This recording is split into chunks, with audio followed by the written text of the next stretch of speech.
Hey guys, what's going on? It's BK here, and it's good to be back in front of you guys on your screens. It's good to be, here, even though it's kind of crazy to be here, right?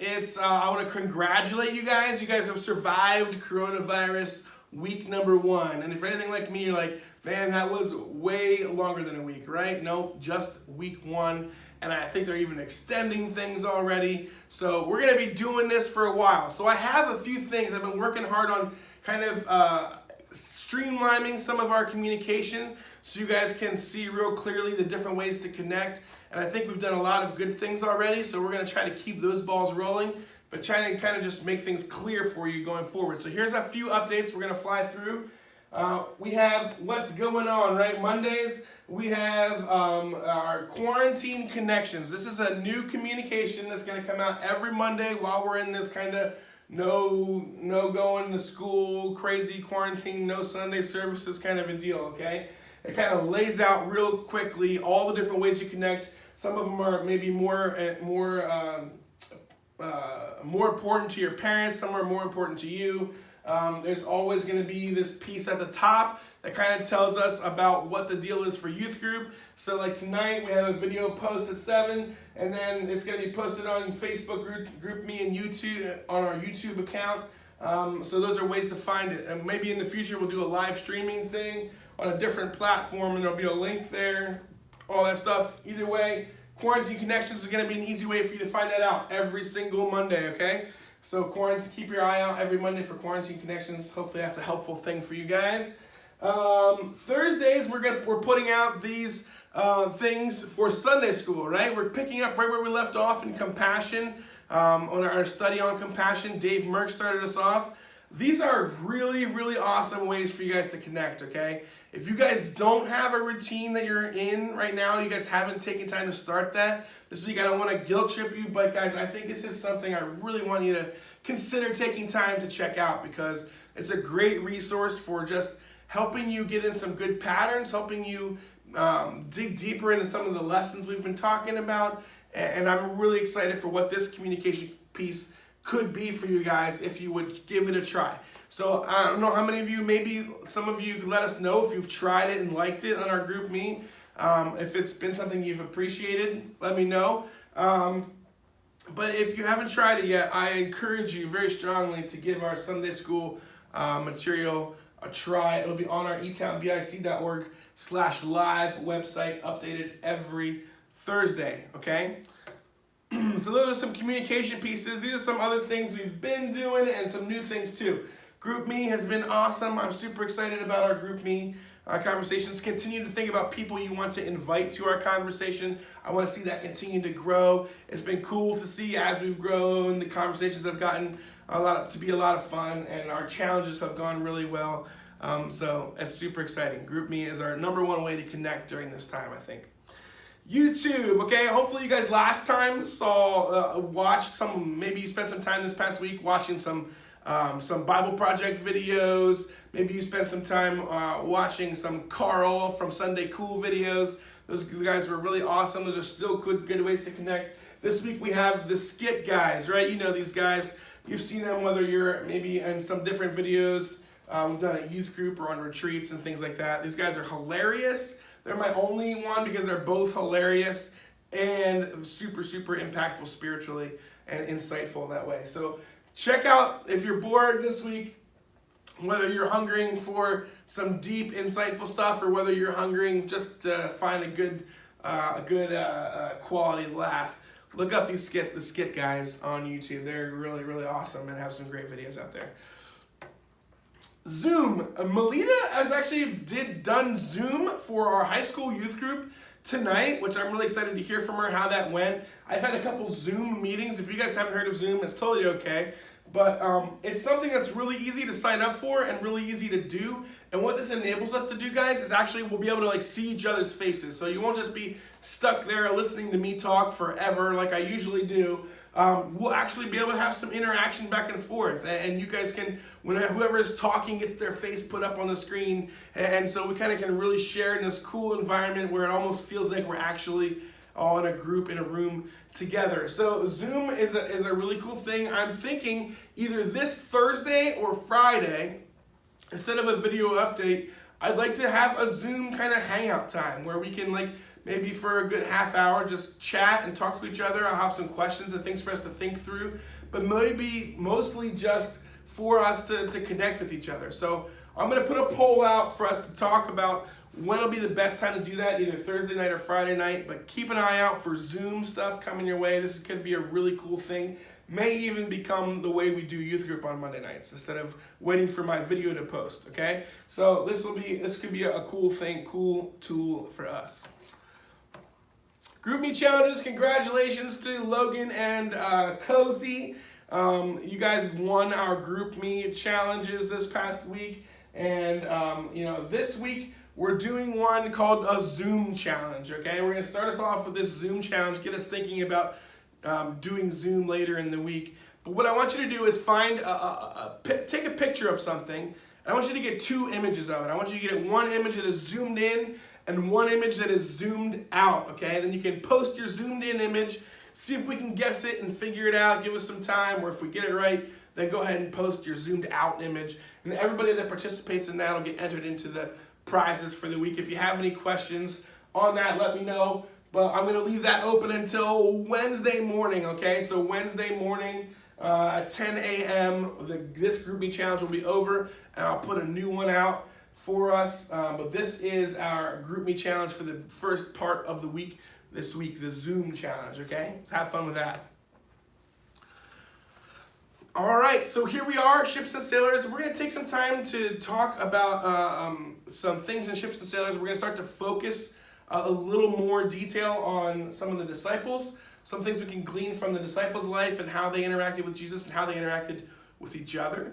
And we're going to do that by digging in a little closer to the idea of friendships. I'm a huge believer, guys, in that friendships are going to determine some really big parts of how you live your life and how you experience your life through middle school, through high school, and beyond.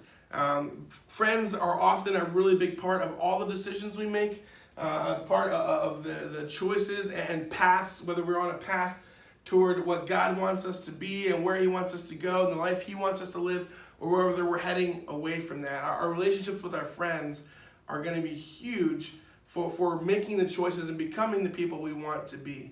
Quality relationships versus quantity. We've talked about how, sometimes, especially in this friend zone, we can worry a lot about how many followers we have in this digital age or how many likes we got on this video, or we can worry about the comparison between friends at school of how many friends they have and how many friends we have. We can put a lot of stock in quantity, but I really think the quality piece is what is going to combat this loneliness problem that we were discussing, and really is God's design for us to experience healthy and satisfying and complete lives as we figure out how to have healthy, deep, quality friendships with each other. So we're going to look at that a little bit.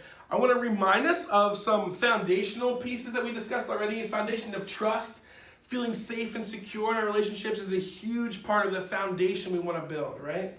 Foundation of love. We want to be building love in our friendships where we care for our friends no matter what they do, no matter what mistakes they make, no matter, we're not caring for them and loving them in a way that we're saying, I love you for who you're going to become or who you're going to be eventually. No, we want to love them for who they are, where they are right now, right in the middle of their mess, right in the middle of the problems. And if we're going to have deep, trusting, quality friendships, we're going to have love in a way that love, it's a love that covers over kind of the problems and mistakes and natural tendencies that we have in our human nature that make it difficult, right? So we would have this foundation of love that is unconditional. And we also want to have a foundation of faith and hope, okay? Faith and hope kind of go together in my mind, and they kind of go together in two different ways when we're talking about relationships, because there is a verse in the Bible that talks about a three-stranded cord that cannot be easily broken, right? And it's this idea of Jesus being the bond that ties two friends together, okay? When two are working together in the name of Christ with that common bond, that common ground, that foundational piece of faith in Jesus, it changes the strength and quality and depth of that relationship. And so we want to make sure, if we're looking at really building a quality relationship the way God wants quality relationships to be built, we're going to be looking for those relationships with people that we have that can be built on this solid foundation of faith. And these solid foundations of faith are important and awesome when we talk about that connection.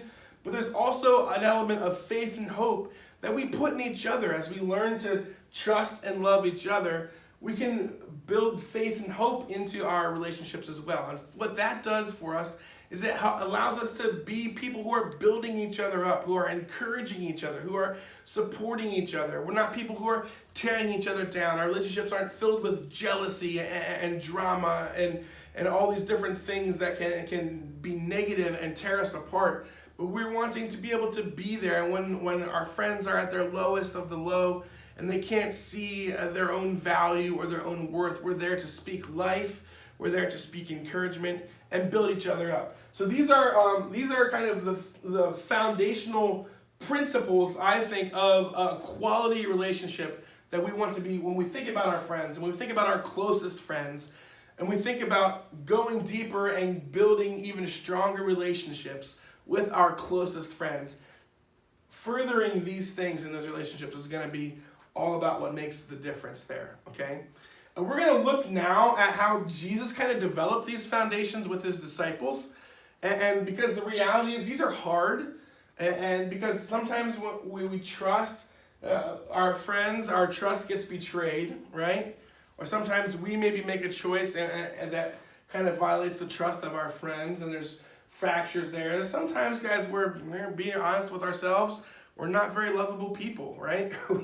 we make stupid decisions. We say stupid things. We act and make choices that aren't right, aren't correct, right? And so there's times where maybe we're hard to love, and so building that foundation and loving unconditionally, we can put that to the test sometimes in our relationships with our friends. And having faith and hope, if those things aren't in line, it makes all of these difficult things. And even realizing that our faith and hope in Christ, and depending on where we're at in our walks, that's going to be different for all of us as we try to figure that out and put that into place. So we want to try to work hard at building good foundations. We want to try to work hard at being people who are trying to invest this in our friends, right? We want to try to work hard at trying to apply these things more and more. But really the magic happens when we have them, we have this faith piece grounding us, and then we're both doing this together as friends, working on these things together in mutual ways. And so I want you guys to know that these things are not just some things that magically happen, right? They're a process. And they're a process that happens from going through life. And life can be hard. Life can be crazy. Look at our lives right now, right? Things happen.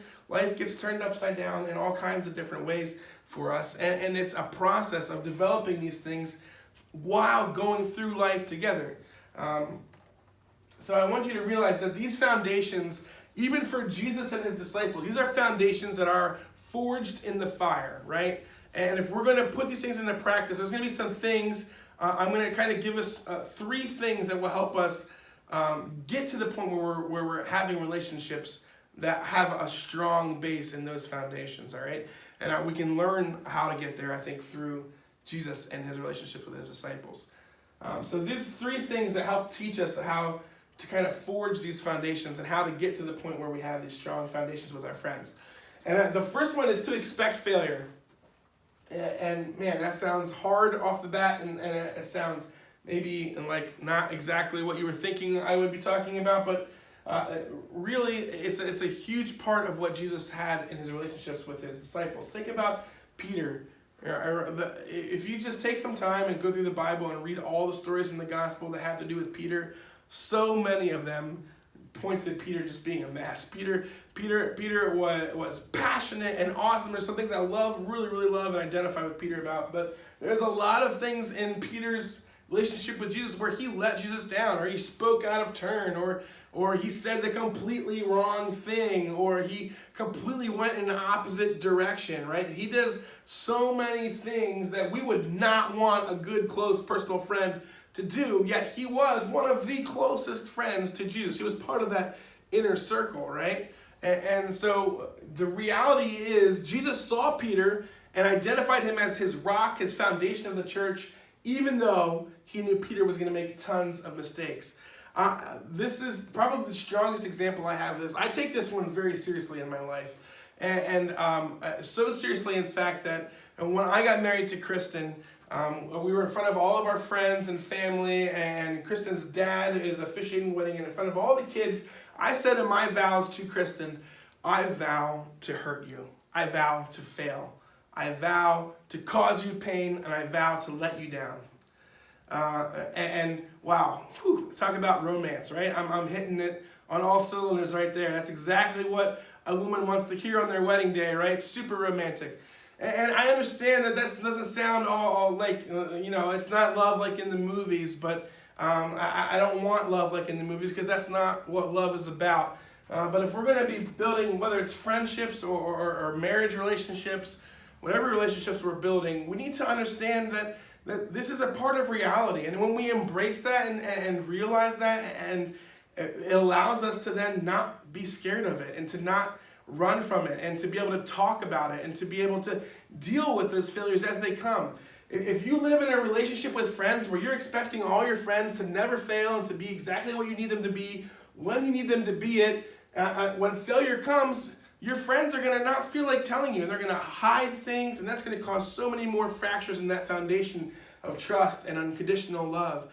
And if we want to build friendships that are going to last, we're going to have to expect the reality that our friends are going to fail us. And we're going to have times of drama and craziness, and that isn't an end. That isn't something that is going to like crumble the relationship, because this is an opportunity. When you see failures as an opportunity to grow, an opportunity to talk things out and to learn, it changes everything about your relationships. Okay, so this is a really big one, and it kind of sets the tone for where we're going. But Peter, if you think about all the different ways, you wouldn't want a friend that that would betray you, or a friend that would talk behind your back, or a friend that would like be ashamed of who you are, or a friend that would lose focus on what you guys are trying to work on together and what you guys are trying to do, or a friend that just doesn't understand you. Like, those are all things that Peter was, and so we can take some encouragement in the fact that Christ modeled that these are things we can work through. Those are all things that in reality with our friends would be a hard thing to deal with, a hard thing to work through. And expecting failure doesn't mean that the failures don't hurt and don't impact us, but it is an opportunity for us to develop and push deeper in these foundations that we want to forge with our friends. 2 is to never give up. Jesus was committed very, very, very seriously to his 12 and his 3, and he loved them in a way that there was no mistake that they were going to make that was going to push him away from being who he was, who Jesus was for them. Jesus never changed who he was, and he was always committed to be there and to go to whatever measures he needed to go to be there for his friends. And so you think about Jesus, and he actually has, in this conversation with the disciples after the Last Supper, kind of an after-dinner conversation, just hanging out with his friends. The greatest love, Jesus says in that conversation, is when a man would lay down his life for his friends.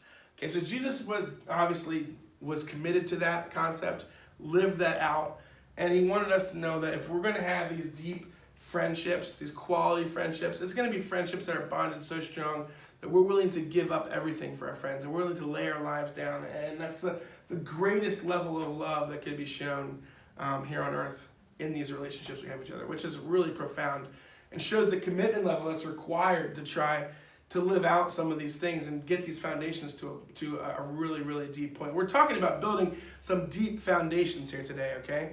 And I want you guys to understand that, because it's a hard process to learn and get through and get down to some of these really deep friendship levels. But if you guys know what you're aiming for, and know the process that you can go through and trust God through, then you can know what you're shooting for, and you can have a goal and have something to reach for in these relationships as you try to build healthy relationships. Okay, so number 3 is stick together. Okay, stick together, and some of you might have one close relationship right now. Some of you might have 2 or 3 really close inner circle type friends.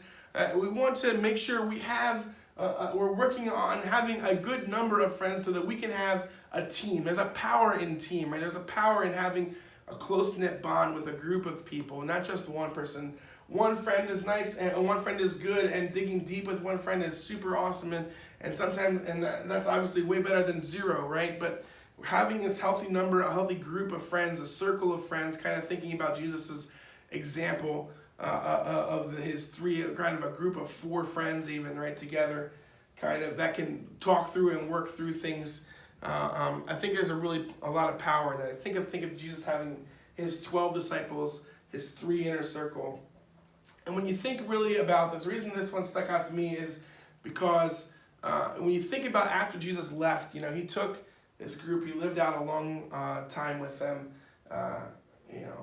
taking them from fishermen to these people, this group of men who were going to change the world. So after Jesus leaves and the Holy Spirit comes, and these guys are now ready, and even though they failed a whole bunch and made a whole bunch of messes, they're ready to band together and start to spread a message that was going to completely and has completely changed the world. And it's the greatest movement that has ever happened in human history, and it's something that is almost inexplainable that these small group of men were able to take this movement and spread it and grow it, and so I think we need to realize all our relationships are important to have this piece in our quality relationships that pushes us and transforms us. And when we stick together as friends, and when we have a group of friends that are walking through these things and living these things out, it can be something that changes the way we do life and changes the way we do things. So I'm talking too much.